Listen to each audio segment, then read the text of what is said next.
Hi, I'm Sarah. I'm a curate at St Dennis Church and I've just returned from 3 weeks of furlough. I thought it would be good as part of Desert Island Worship to share some of the songs that have been significant to me in this time. They're not my all-time favourites, they're not necessarily ones we'd sing as a congregation, and I'm aware those won't be ones that suit some people's tastes.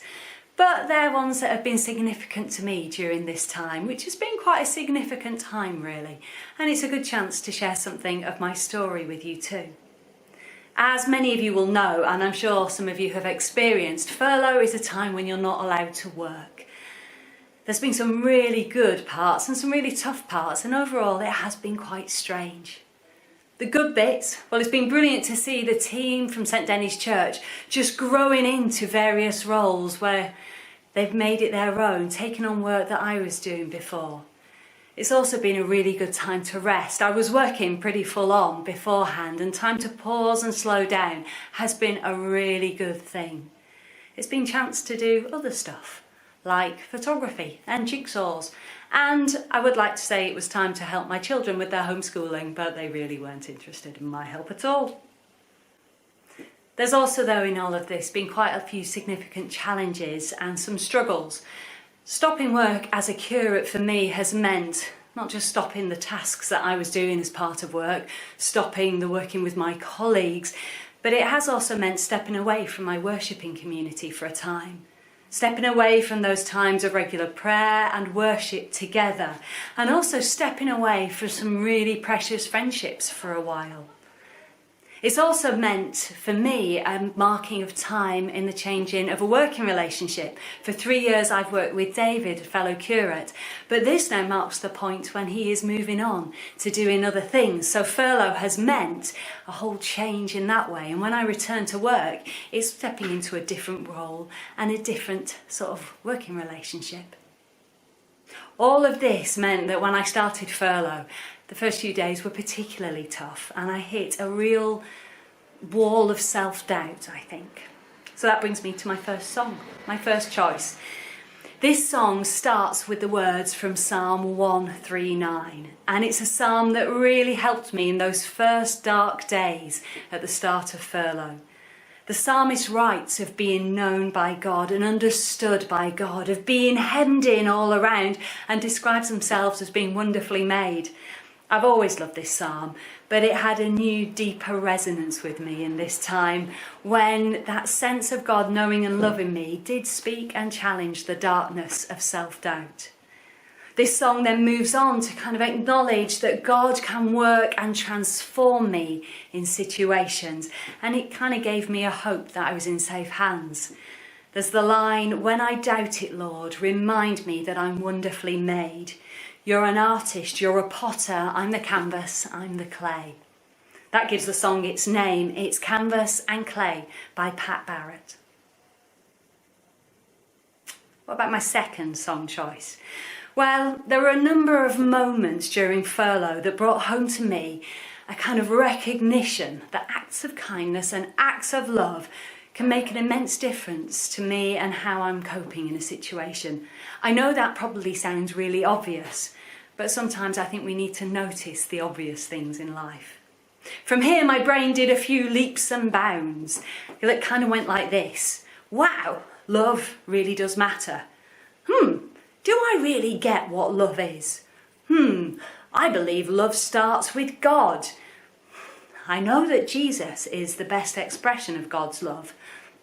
But I wonder, what else do I find out about God's love in the Bible, especially in the parts where the word love isn't mentioned?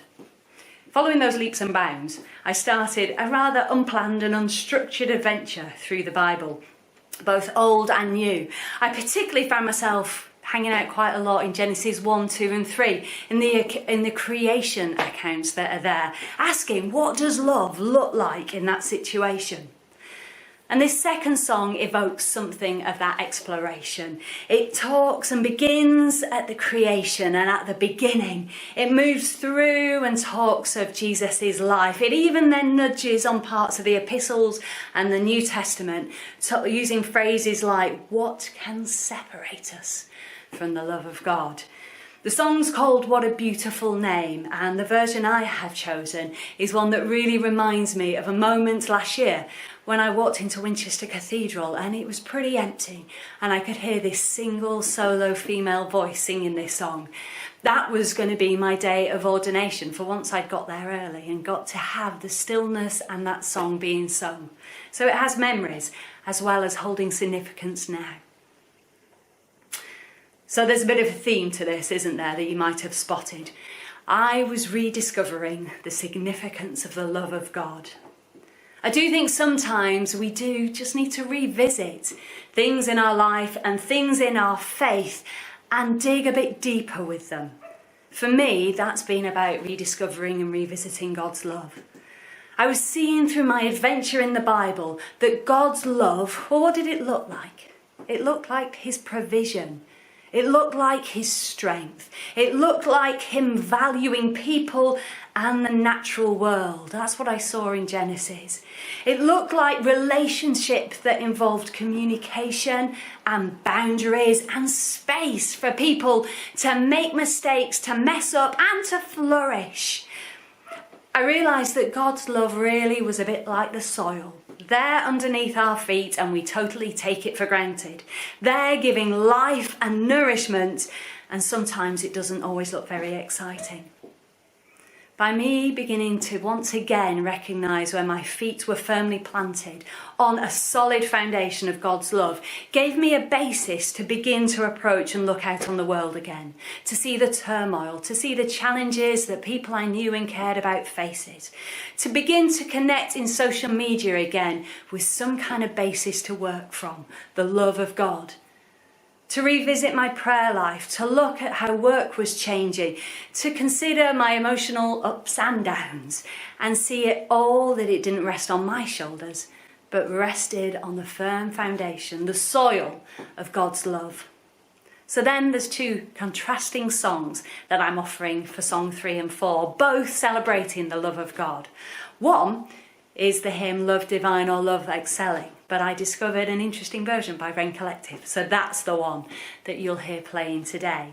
And then a second one that my daughter introduced to the church a while ago. It's called One Thing Remains, and it kind of gets to the heart of the matter.